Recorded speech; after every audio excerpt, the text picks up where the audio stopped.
Okay, Dead Gang, I watched this TikTok story so you wouldn't have to. So this is Jamie, and she talks about a deeply troubling story that affected the whole family. Her father, who raised her stepsister since a toddler, is now marrying her. And to make matters more complicated, the couple is now expecting a child together. I mean, this revelation has not only torn apart the relationship with her father, but has also caused a rift between her and much her family. What started as a troubling dynamic in childhood has erupted into a scandal that no one seems willing to acknowledge. So the stepsister entered their lives at a very young age, around like 3 or 4, and this was after her biological father died. The woman's father, already in a relationship with her mother, took on the role as a father figure for this grieving child, raising her as his own. However, as Jamie recalls, the closeness between her father and her stepsister seemed a little off. Despite being his biological daughter, Jamie noticed early on that her father paid way more attention to the stepsister rather than her. Like he had this special bond with her, a bond that made Jamie feel like the second child. I mean, she recalls that they were always strangely close. Jamie explains, to be honest, it made me feel jealous because it was so obvious that he loved her more than he loved me. I mean, this emotional distance felt very sharp to Jamie, who, may I remind you, is also just a year younger than the stepsister. I mean, Jamie constantly wondered why her father's attention and affection appeared to be disproportionately directed at her stepsister. Now, as the years passed, this unusual closeness between the father and the stepsister became even more apparent. And what's weird is that when Jamie and her sisters were able to have sleepovers and to socialize freely, her stepsister would be kept away from these activities. Like she couldn't do it. She was never able to have sleepovers, which seemed very odd because Jamie and her sister recalled that she could always have sleepovers whenever she wanted, but her stepsister couldn't. At the time, Jamie couldn't quite explain why her stepsister's life was so restricted. But the situation felt off. And it wasn't just sleepovers that made Jamie feel uncomfortable. There were subtle signs that their relationship had crossed the boundary, particularly when her stepsister decided to confide in her about her personal life. Her stepsister had walked out of school with a boy, and Jamie remembered that she told Jamie not to tell dad about this. And then Jamie was like, that was a sign, that was the first real sign that like something was wrong. But like honestly, I wouldn't have been able to see the signs then because when I was in middle school, I didn't want my mom to know that I was in a relationship. So, I mean, I don't know.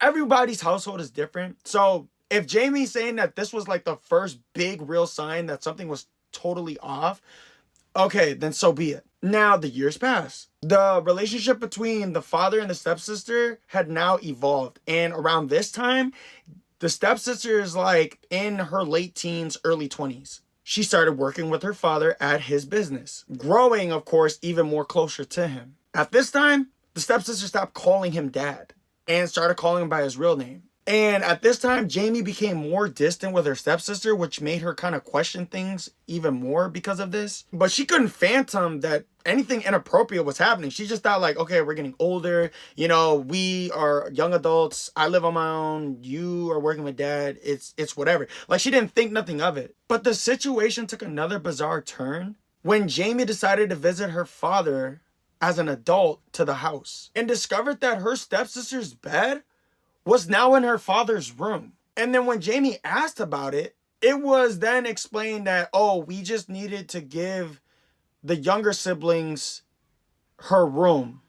Jamie found this explanation hard to believe, like anybody would. Like, what do you mean the younger siblings need to have their own room? So you're just gonna move your bed into the father's room? Like, sleep on the couch or something, or get your own crib. You in your early 20s. I mean, Jamie said that it was a weird excuse. Jamie was like, I just thought it was strange that you just couldn't give her her own room like you gave the others. She was just flabbergasted. And as time went on, the family's boundaries continued to be a blur. Now, her stepsister moved out the house, finally, right? But she remained very much a part of her father's life. Eventually, her parents divorced. And her stepsister, now in her like early 20s, stopped working with her father, but continued to live with him.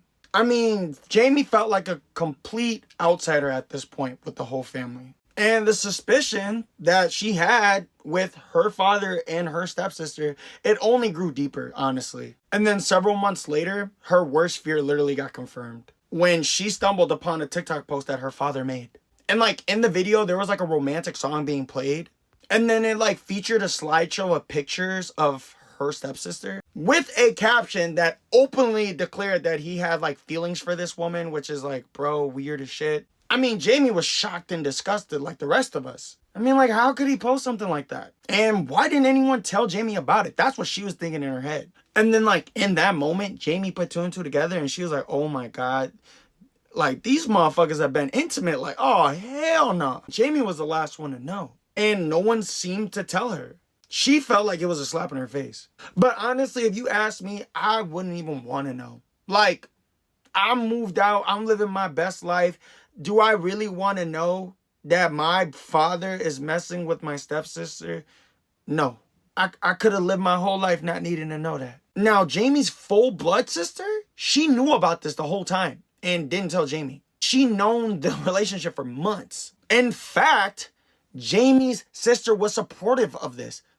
Ew. And then Jamie is like, I just don't understand how she could be okay with this. Kind of having like a hint of frustration in her voice. Like Jamie, like fast forward into the present. She's like 3 years ago. She basically confronted her father about this relationship and was like, why the hell are you dating my stepsister? Like all he basically responded was like, I don't know. Was literally pretty much all he had to say. Jamie said. I mean, the conversation ended there. And since then, they haven't talked. And then another bombshell hit. When Jamie was like scrolling through Facebook and she saw the pregnant announcement from her stepsister. And once again, Jamie was the last one to know. But honestly, like I said, I wouldn't want to know this shit. But Jamie's feelings felt hurt and betrayed because of this. Her sister had informed her that the baby was a girl, which only fueled her discomfort, of course. And I mean, who could imagine? Like, you know what I mean? It's very concerning to me, Jamie said, alluding to the troubling implications of the relationship. I mean, Jamie's response is understandable. The idea of her father having a child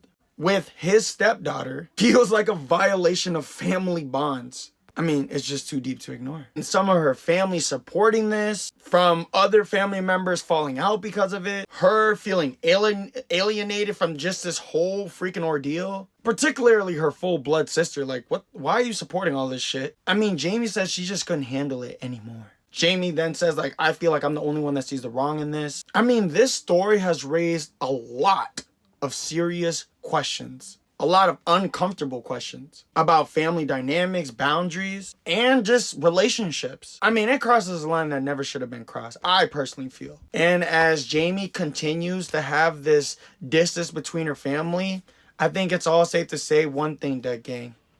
What do you think of this?